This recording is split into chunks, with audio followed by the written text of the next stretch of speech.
എമ്പുരാൻ എന്ന മലയാള സിനിമ ഇറങ്ങിയതോടുകൂടി ഹാലിളകിയിരിക്കുകയാണ് സംഘികൾക്ക്. സംഘികളുടെ തനി നിറം തുറന്നു കാട്ടുന്ന പല രംഗങ്ങളും ഈ സിനിമയിൽ ഉണ്ടായിരുന്നു എന്നുള്ളതായിരുന്നു അതിനുള്ള യഥാർത്ഥ കാരണം. സംഘികളുടെ പ്രതിഷേധത്തെ തുടർന്ന് 24 വെട്ടുകളാണ് ഈ സിനിമയിൽ വരുത്തിയത്. എന്നാൽ ഈ 24 വെട്ടുകളിൽ ഓരോ വെട്ടുകൾക്കും 10 കോടിയിലധികം രൂപയാണ് എമ്പുരാൻ എന്ന സിനിമ നേടിയെടുത്തത്. മോദിയും കൂട്ടരും ആസൂത്രണം ചെയ്ത ഗുജറാത്ത് കലാപത്തിന്റെ പല വസ്തുതകളും തുറന്നു കാട്ടുന്നതായിരുന്നു എമ്പുരാൻ സിനിമയിലെ ചില രംഗങ്ങൾ.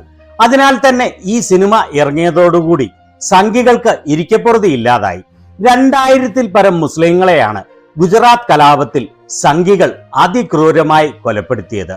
സംഘികളുടെ പ്രതിഷേധത്തെ തുടർന്ന് സിനിമ റിലീസ് ചെയ്ത് ഏതാനും ദിവസങ്ങൾ കഴിഞ്ഞപ്പോൾ അതിൽ 24 വെട്ടുകൾ വരുത്താൻ ഇതിന്റെ നിർമ്മാതാക്കൾ തയ്യാറായി.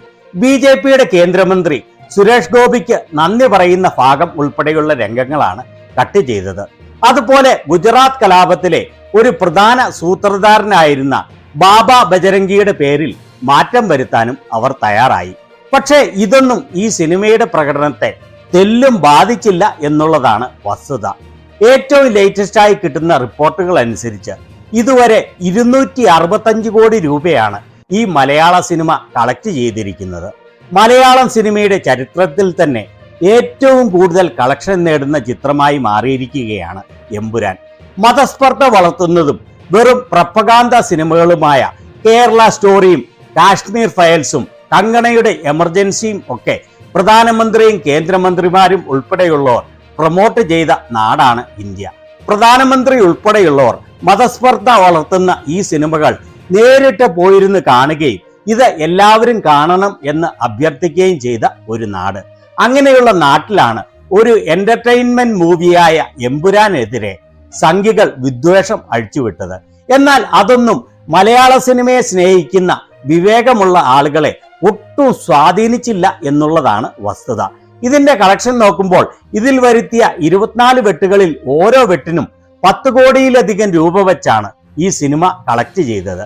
ഈ 24 വെട്ടുകളിലും തൃപ്തിയാകാഞ്ഞിട്ട് മോദിയും കൂട്ടരും EDയെയും ഇൻകം ടാക്സ് ഡിപ്പാർട്ട്മെന്റിനെയും ദുരുപയോഗിച്ച് ഈ സിനിമയുടെ നിർമ്മാതാക്കളെ അടിച്ചമർത്താൻ നോക്കുകയാണ്.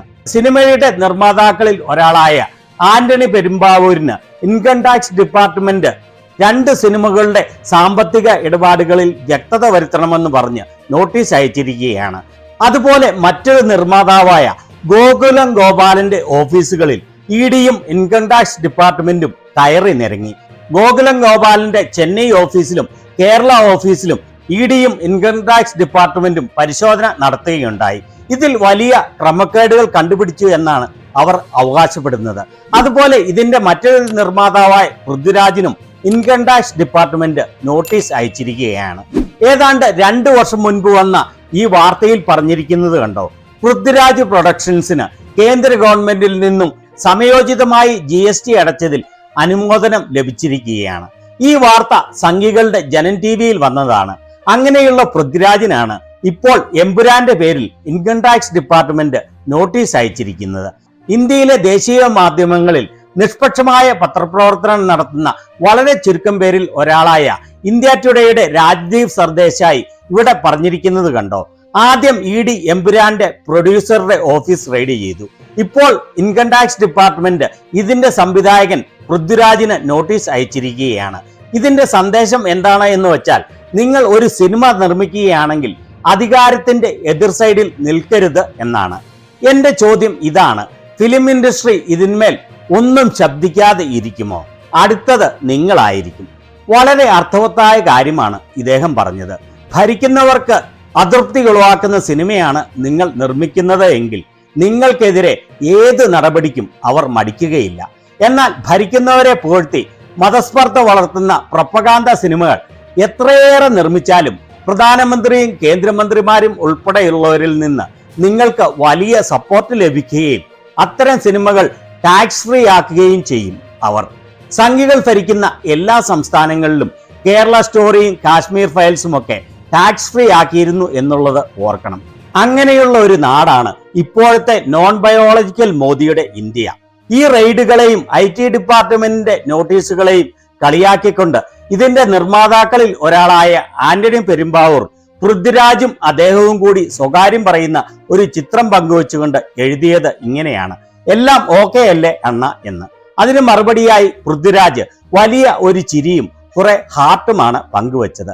അതായത് എല്ലാം ഡബിൾ ഓക്കെ എന്നുള്ള അർത്ഥത്തിൽ. ഇതിന്റെ നിർമ്മാതാക്കൾ സംഘികളെ പേടിച്ച് 24 വെട്ടുകൾ വരുത്താൻ തയ്യാറായി എങ്കിലും ഇതിന്റെ തിരക്കഥാകൃത്തായ മുരളി ഗോപി അതിന് എതിരായിരുന്നു. സംഘികളെ പേടിച്ച് മുട്ടുമടക്കുന്നവനല്ല മുരളി ഗോപി എന്ന് അദ്ദേഹം വ്യക്തമാക്കിയിരിക്കുകയാണ്. ഏതായാലും സംഘികൾ എത്രയൊക്കെ പരിശ്രമിച്ചാലും നല്ല സിനിമകൾ എന്നും ആസ്വദിക്കുന്ന മലയാളികളെ സ്വാധീനിക്കാൻ കഴിയില്ല എന്നുള്ളതാണ് എമ്പുരാൻ എന്ന സിനിമയുടെ വിജയം വ്യക്തമാക്കുന്നത്. അതാണ് ഓരോ വെട്ടിനും 11 കോടിയിലധികം രൂപ ഈ സിനിമയ്ക്ക് നൽകാൻ മലയാളികൾ തയ്യാറായതിന്റെ കാരണം.